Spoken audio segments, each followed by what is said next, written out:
छोटी रानी गहरी नींद में सोई गई। और जो छोटी को सोता हुआ देखा वो तान पाद के दिल में आया, चलो अच्छा हो गया सो गई। एक हमारी बड़ी रानी और है, वो आज मौका भी बढ़िया है, बहुत दिन हो गए मिले नहीं है, चलो बड़ी के पास चलते, सो खूब सो, भगवान करे इतनी सो जिंदगी में कभी जगह ही नहीं। और छोटी को छोड़ दिया, बड़ी के घर के लिए चले। ऐसा ही नहीं कि जब ध्यान बड़ी को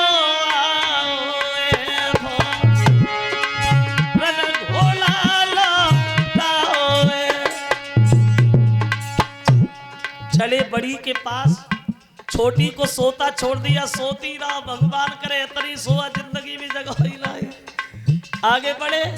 एक कवि कहता है इसीलिए तो दो पत्नियां ठीक रहती है घर में।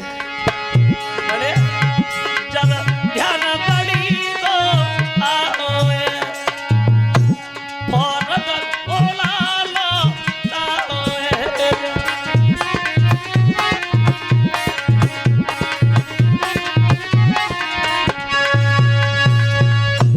छोड़ दिया। छोटी को सोते हुए बड़ी के घर चले। जो बड़ी रानी ने अपने पति को आता हुआ देखा, एकदम से भाग करके दरवाजे पे पहुंच गई। बहुत दिन हो गए देखा नहीं था, दोनों हाथ जोड़ के खड़ी हो गई, बड़े सम्मान से बोली महाराज आप और मेरे घर में इतनी रात को कहां से आए? तान पाद कहने लगे शिकार खेलने गए थे, छोटी सो रही थी, सोचा तुमसे मिल लिया जाए, चला आया। तो बोली प्रभु आप भूखे भी होंगे, देखिए जौ की रोटी रखी है महाराज, और तान पाद नमक के साथ खाते। और एक बात कहते हैं कितनी बार मैंने तुमसे मना किया कि मेरी शादी न कराओ, तुमने एक नहीं मानी, तुमने अपने हाथ से अपने जिंदगी को बर्बाद किया है महारानी। तो बड़ी रानी बोली महाराज आप काहे को परेशान हो रहे? अरे तुम तो सुखी हो, और पत्नी को चाहिए क्या? जिसका पति सुखी है तो पत्नी पहले से सुखी है। और ये बात भी सच है, सुहागिन बही है और जो पिया के मन भाए, और अभागिन बही है जो दिल से उतर जाए। सुहागिन बही है जो पिया के मन भाए, अभागिन बही है जो दिल से उतर जाए। ये हम लोग कह देते। एक दिन इसका बिल्कुल उल्टा लिखा हुआ देखा। एक ट्रक के पीछे प्लेट पे लिखा था कि नारी बही जो पिया मन भाए, नारी बही जो पिया मन भाए, और पिया बही जो रोजाना पी के ही घर जाए। पंचवटी पे उपदेश देते समय अनुसुईया ने सीता से ये तो कहा था, बेटी सीता बड़ा अच्छा किया है तुमने जो 14 वर्ष अपने पति के साथ वन में बिताने चली आई। और ये स्त्री तो जन्म से ही अपवित्र होती है। एक पति की सेवा करना भवसागर से पार उतरने का एक चारा बताया गया है। और अनुसुईया ने सीता से सारा किया था। बेटी सीता हर स्त्री को शुभ कर्म करनी चाहिए और शुभ गति के लिए। क्यों? क्योंकि पत्नी होती है पैदा पति के लिए, पत्नी होती है पैदा पति के लिए।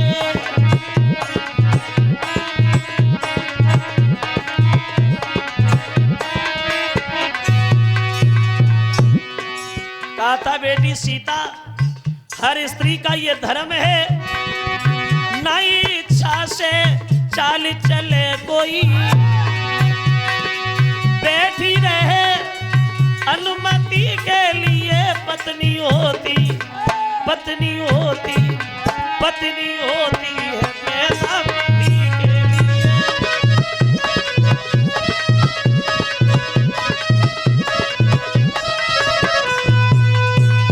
बोले पत्नी होती है पैदा पति के लिए। पूरी रात बड़ी के घर रुके हैं महाराज। सुबह जब हुआ है तो छोटी के घर के लिए चले, अंधेरे में निकल गए, कहीं जगह ना गई हो। बड़ी इधर गर्भ धारण करती है, नारद की बात सच भई। और जब छोटी के घर पे चले तो क्या देखा कि छोटी रानी के महल के किवाड़ खुले हैं और बीच दरवाजे पे देहरी पे खड़ी है, करिया पे अंदर है। और जो महाराज को आता हुआ देखा, रास्ता में गिल रहे, इधर आ, इधर आ। पूरी रात हम घर में अकेले बने रहे, पूरी रात हम अकेले करवटें बदल, तुम कौन है? अब बोल ही नहीं रहे, चुपचाप खड़े। छोटी चिल्लाने लगी, मोन के खड़े हो? मेरे काका तुम पूरी रात भर रहे कहा? नहीं बताओगे? नहीं बताओगे? हमें बोलो तुम कौन है? अब भैया के द्वारी पड़ी, अब बोले साथी घर में जानी मिल ले रही धमकाई, और बादन की करी हो याद रे जब कसम हमारी खाई। उस दिन हमारी कसम खा रहे थे, उससे कभी बोलेंगे नहीं, बात नहीं करेंगे, फिर तुम गए क्यों? जब घर की नारी सतरानी है सोई,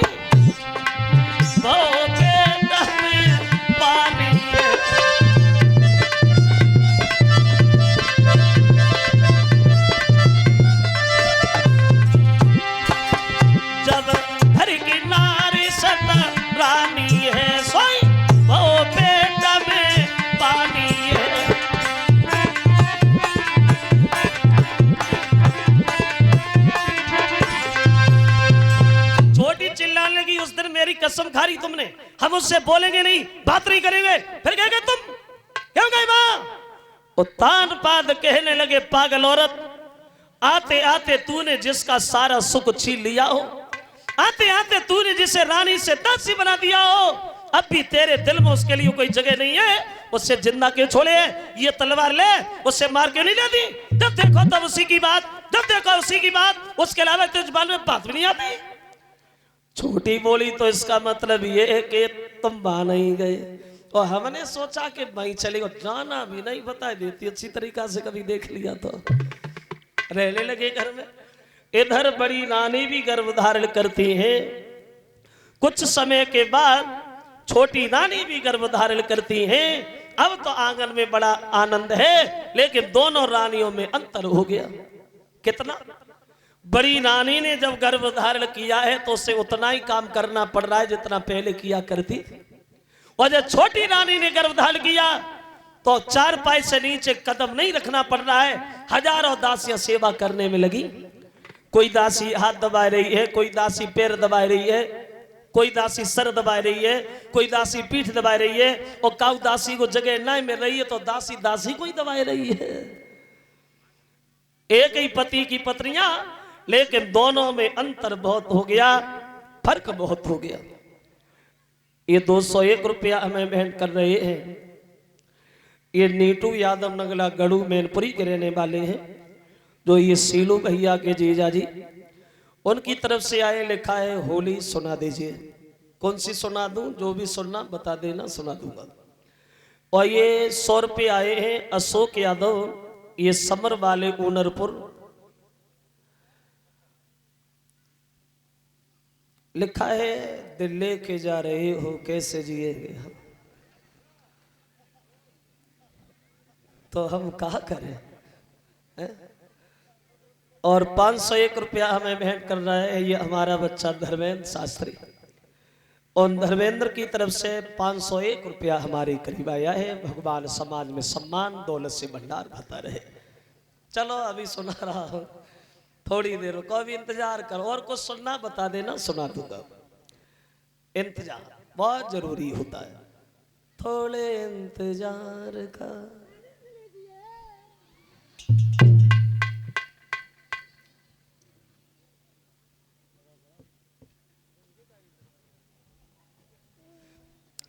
दोनों रानियों में अंतर है, लेकिन जब दोनों के बच्चा पैदा हुए तो उन बच्चों में भी अंतर।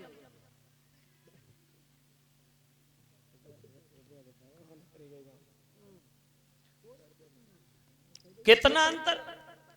बड़ी के जब घर में लड़का हुआ तो उसे खेतों पे कोई देखने भी नहीं गया, और जब छोटी के लड़का हुआ तो गांव की औरतें हजार ढोलक बाजे लेके दरवाजे पे पहुंच गई। अरे किस्मत की तो बात है, एक को कोई देखने वाला भी नहीं और एक को इतनी औरतें हैं जो वो गोदी में लेने के लिए खड़ी हैं लाइन में।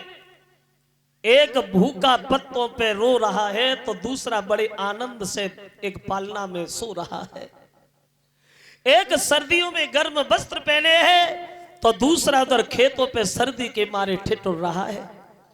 मां काम में लगी है, बच्चा पत्तों पे पड़ा है। दोनों बच्चों के नाम रखे गए श्रोताओं।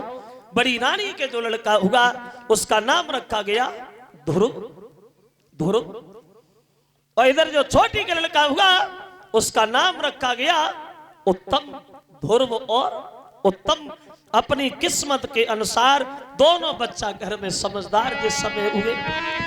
ऐसा ही नहीं, धीरे धीरे श्यामी भय दो लाला।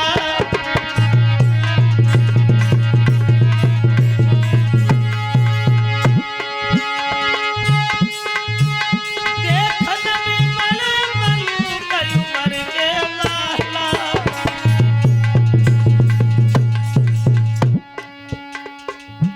दोनों बड़े हुए लेकिन दोनों बच्चों में प्रेम बहुत है।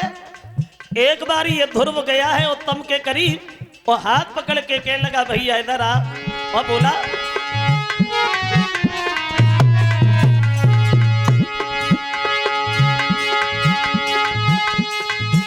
महाराज ध्रुव को और पकड़ो हंस की हाथ और चलिए भैया संग हमारे।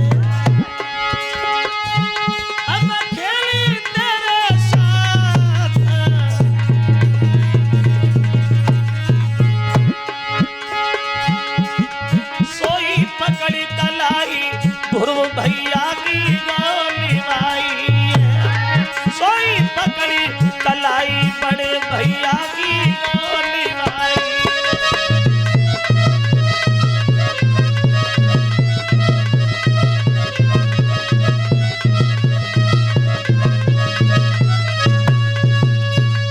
ध्रुव के घर गया उत्तम, फिर से बोले भैया घर में अकेले बने रहते अच्छा नहीं लगता होगा, आज मेरे साथ चलो हम दोनों साथ साथ खेलेंगे। ध्रुव को साथ लिया और ये उत्तम चल दिया। पूरे दिन दोनों बच्चा खेलते रहे और ये खेलते खेलते महाराज वो तानपाद के दरबार में प्रवेश करेंगे। जो महाराज ने दोनों को एक साथ देखा तो मन में बहुत मगन हुए। सोचने लगे परमात्मा आपकी बड़ा कृपा रही, चलो हमारी पत्नियों में नहीं बनी तो हमारे बच्चों में तो प्रेम है ही है। और पिता को चाहिए क्या, पिता की संतान अगर सुखी है तो पिता उसी में सुखी है। और मन में एक बात और सोची कि हम उत्तम को रोज अपने घर में देखते हैं, रोज गोद में शाम को बैठता है। आज ध्रुव पहली बार आया है, आज उत्तम को नहीं ध्रुव को गोद बिठाएंगे। ध्रुव को गोदी पे गद्दी बिठा लिया और उत्तम को जमीन पे खड़ा कर दिया। दरबार में बातें होने लगी भैया पिता हो तो महाराज जैसा हो। जितना ही महाराज बड़ी रानी को मानते हैं उतना ही छोटी को मानते हैं। और फिर पिता के लिए संतान बराबर होती है, चाहे घर में एक लड़का हो और चाहे 10 हो। लेकिन एक बात ध्यान रखना, जहां 4 आदमी इकट्ठे बैठे होते हैं वो चारों एक ही बुद्धि के नहीं होते, अलग अलग विचारों के होते। कोई कुछ सोचता है और कोई कुछ सोचता है और कोई कुछ भी नहीं सोचता है। और लोगों के बीच में